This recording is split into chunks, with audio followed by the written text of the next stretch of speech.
So yeah, I did a vampire-based short, and of course it was because I was bored and had a vampire idea, and I like to do the mythos,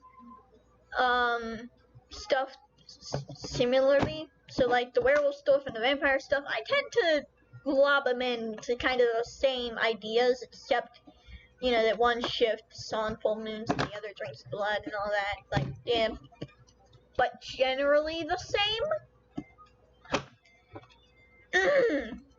A female hangs on two bloody hooks, her eyes hooded and downcast.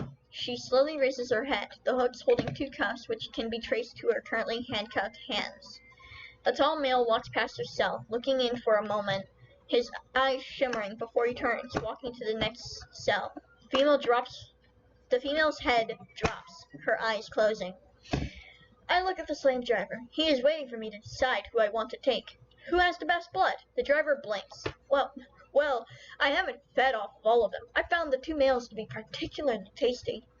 I tap my fingers rhythmically against the table. I want to taste the female's blood. The driver looks shocked before nodding slowly. I will bring her to you right away. I wait, tapping my fingers, standing when the hooded girl is pushed into the room. She looks down, clasping her hands together. Here she is, sire. The driver whispers something to the girl before she smiles, looking up at me. I'm here, sir, for you to feed on. I tilt my head, moving fast and standing in front of her. Her eyes spark with surprise before the emotion is stuffed out. I lean close to her, our faces inches apart. Sir, are you going to feed on her? I grab the chin of the girl, her eyes shutting. I focus on the touch at her chin, feeling a faint, very faint, nearly imperceivable spark between my fingers and her chin. She is mine, I want her. The driver nods. Of course. We sit down and finish the transaction, the girl standing there, clearly uncomfortable. At the end of the deal, I take her hand, finding the cuff still attached to her wrist. I sigh, pulling her along and walking out of the building.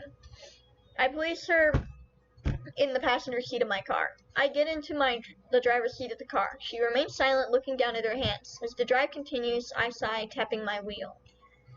Softly. Why? I focus on her voice, the dulcet tones far lower than it was earlier. Why what, love? Why did you save me? My blood doesn't taste good. I sigh, stopping the car and pulling over to look at her. I touch her cheeks, the sparks much stronger.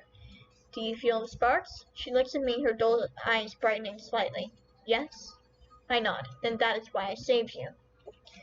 She looks down and I start the car up again, pulling back onto the road, driving to my house. So, will I be food for you? No, you're much more than food. Very short, but very cute. I hope you enjoyed. Now I'm probably gonna have just like a semi-long video about the angels and stuff, because I'm only gonna do the finished one, but I will let you see the unfinished ones, so if you want to pause the video and read them, you can. I'm not gonna stop you, but frankly, there's only one good one in there.